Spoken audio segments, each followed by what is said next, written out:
Love seeing Hollywood capitalize on the success of Bohemian Rhapsody 7 years later.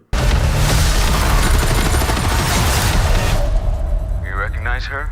If you jump really fast, you might survive the blast. Wait!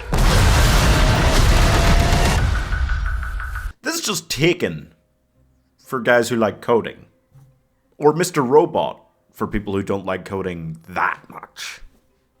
I've never seen an episode of Mr. Robot. Is that what it's about? I'll get around to it. The Amateur is the first film to ever do one of these, but actually cast somebody that looks more like an analyst than an agent. If this was made in the 90s, they'd have cast Arnold Schwarzenegger and he'd be all like, I do not have the skills to be a killer. Get to the chopper. My impression is imperfect anyway. So, yeah, when Rami Malek's wife is killed, he will ask the CIA, who he works for as an analyst, to train him in to have the very specific set of skills that he needs to go after killers.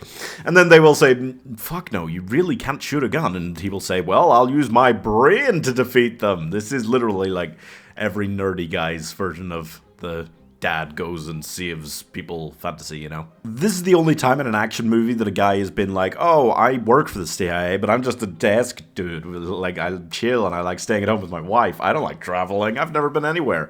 And he's telling the truth. There's no big reveal that he's actually a globetrotting secret agent. Instead, we watch him become that.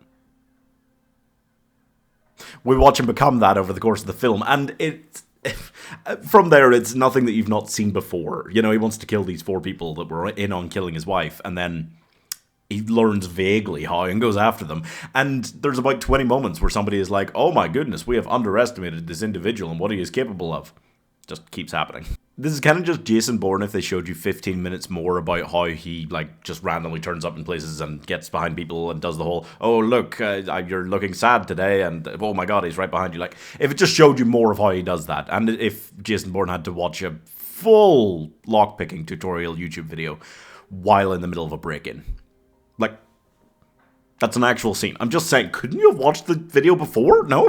Besides that, I mean, the film keeps moving at a pretty reasonable pace. It's got some nice set pieces, some not any twists or turns, actually. This is probably the least twisty-turny spy film I've ever seen, but that's not overly a problem. The film doesn't have to rely on that kind of thing.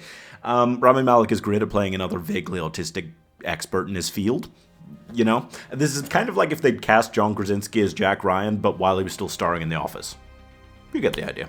Anyway, it's kind of the traditional men see this and think that that's what they do if their wife got murdered kind of thing, but for guys who don't believe everything Andrew Tate says. I feel like this does head much more in the direction of like a Jason Bourne film or Spy Game or Black Bag than it does your more traditional kind of Bond film or action film. It's not really an action film, it is a thriller, I would describe it as much more. Like, he doesn't shoot a gun? He shoots a gun in one scene. Yeah, no, not a lot. Like, it really just negates that whole idea of what you would expect this to be at all. And that was good, because they did cast Rami Malek, and he just does not look like somebody who's going to become this ruthless killer at any point, you know? And he doesn't? Anyway, John Bernthal playing the John Bernthal character, that was a fun jump scare. I'm literally going to see him do the same character 3 times in the space of a month. Daredevil, The Accountant 2, and this. The rest of the cast was good. Katrina Balfe. I'm Irish and I still hesitate when I see that name spelled out. Rachel Brosnan, very good. Didn't get enough of her. That was kind of sad, but predictable. Lawrence Fishburne is just playing his same character from the Mission Impossible films, but 10% scarier. And the villains were all really one-dimensional. That was definitely the low point. They were like, they're all guys at the top of the CIA, and yet they are useless. They are trash at everything they try and do. And so is almost everyone else in the CIA, except for Rami Malek. It's fine. So I'm giving your dad's second favorite film of the year, because he probably still prefers Last Breath, 3.5 stars.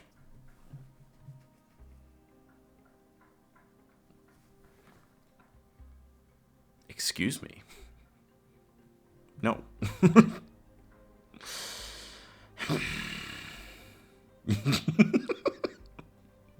Come on. Not the butt. Not the butt. Don't show them your butt.